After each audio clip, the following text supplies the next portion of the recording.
दोस्तों, हमने देखा कि वैष्णवी अपनी सहेली के साथ में बातें करती है कि काकी आज भी नहीं आई। पता नहीं वो कहाँ रह गई हैं। पहले तो मुंबई आना नहीं चाहती थी, अब आ गई हैं तो यहाँ पर दिखती ही नहीं है। लेकिन तभी वृंदा है कि सब कुछ सुन लेती है। वो लोग सोचते हैं कि अरे वृंदा को बुरा ना लग जाए, इसलिए वो वृंदा से बातें करने जाती हैं। वो बोलती हैं कि सॉरी भाभी, लेकिन हम बस काकी के लिए चिंता कर रहे थे कि वो सब ठीक तो है ना, वो यहाँ पर आई क्यों नहीं है। वो बोलती है मैं समझती हूँ तुम लोगों की चिंता, वो बहुत ठीक है और वो यहाँ पर बस थोड़े बिजी हैं इसलिए वो नहीं आ पा रही हैं। वो पूछती है कि क्यों, क्या हो गया है। तभी वो थोड़ा हिचकिचाती है बोलने में, तो वैष्णवी बोलती है कोई बात नहीं भाभी, मुझे पता है कि काकी हमारी माँ है, हम हमारे लिए वो माँ से भी बढ़कर है।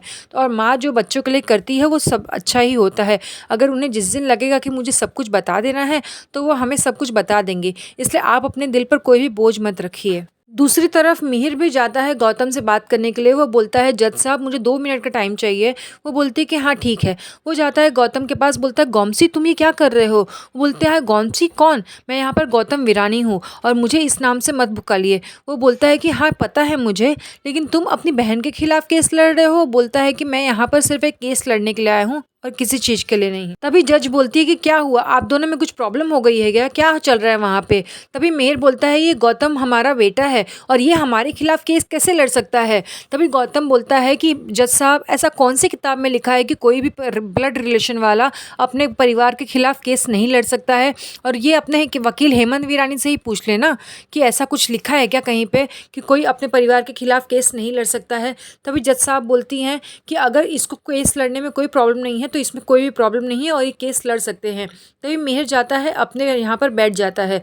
दूसरी तरफ अंगद को वृंदा बोलती है कि तुमने माँ के बारे में पता लगाया क्या, वहाँ पर सब कुछ ठीक है ना, मुझे बहुत डर लग रहा है, तुम्हें भी जाना चाहिए था वहाँ माँ के पास सपोर्ट के लिए। तो अंगद फिर भड़क जाता है, बोलता है कि तुम मुझे समझती क्या हो, मैंने बोला ना मैं इस मामले में नहीं पढ़ना चाहता हूँ और मुझे पता है परी कैसी है, पता नहीं परी इस बार भी झूठ बोल रही हो। वो बोलती है कि तुम अपनी बहन के खिलाफ ऐसे कैसे बोल सकते हो।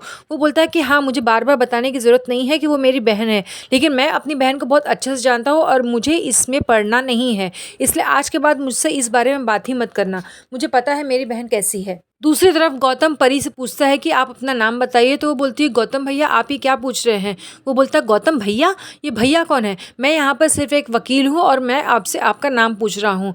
तो वो बोलती है कि परिधि वीरानी। तो फिर वो बोलता है कि अच्छा जहाँ तक मुझे लगता है कि आप अडॉप्टेड हैं, मुझे अगर आपको बुरा न लगे तो मैं पूछना चाहूँगा कि ये अडॉप्ट कब किया था इन लोगों ने। तो वो बोलती है कि मेरे मम्मी पापा दोनों के एक्सीडेंट हो गया था, तब मेरे जो रियल मासी हैं तुलसी जी, उन्होंने हमें अडॉप्ट किया था और उस टाइम पे वो दोनों अकेले थे। इस बात का गौतम बतंगड़ बनाना चाहता है। वो बोलता है कि अकेले थे इसका मतलब क्या है, जहाँ तक मुझे पता है कि उनकी एक लड़का और एक लड़की भी है, तो वो दोनों अकेले कैसे हो सकते हैं। मुझे पता है क्योंकि मैं वीरानी खानदान का हूँ तो मुझे भी उनके अंदर की चीज़ें पता है, तो तुम ये कैसे बोल सकती हो। तो हेमंत बोलता है कि आप ये सारी बातें नहीं बोल सकते हैं, जज साहब इन्हें रोकिए। तो जज बोलती है कि नहीं ठीक है कोई बात नहीं, और गौतम को आगे प्रोसीड करने के लिए बोलती है। तो परी बोलती है नहीं, मैं मतलब ये था कि उनके बच्चों के बच्चे हो चुके थे, पोता पोती हो चुके थे, इसलिए वो किसी और कंट्री में रहते थे, इसलिए मम्मी और पापा ने हमें अडॉप्ट किया था और उन्होंने मुझे और मेरे दोनों भाइयों को भी अडॉप्ट किया था, लेकिन मुझे सबसे ज़्यादा प्यार अपनी माँ से मिला है। वो बोलता है कि अच्छा आपके और आपकी माँ के रिलेशन कैसे थे। वो बोलती है कि माँ बहुत अच्छी थी, इनफैक्ट बहुत ही ज़्यादा अच्छी थी, लेकिन मुझे नहीं समझ में आया। तो बोलता है ठीक है कोई बात नहीं, इसके बारे में बाद में बात करूँगा, लेकिन मुझे पता है कि तुलसी जी कैसी हैं। तभी वो बोलता है कि जहाँ तक मेरा आइडिया है कि आपका ये दूसरी शादी है और पहली शादी के लिए भी आप उसे कोर्ट तक लेके आई थी और आपने तब भी यही इल्ज़ाम लगाया था कि आपका पति आपको मारता पीटता था, और तब यही आपकी माँ ने आपके खिलाफ गवाही दी थी। तो आज आपकी माँ कैसे खड़ी हैं। और वैसे भी तुलसी जी की तो आदत है हमेशा अपने बच्चों के खिलाफ खड़े होने के लिए। यहाँ पर वो तुलसी को टारगेट करता है। इस बात पर परी कुछ नहीं बोल पाती और तुलसी भी शॉक हो जाती है कि ये सब गौतम क्यों कर रहा है।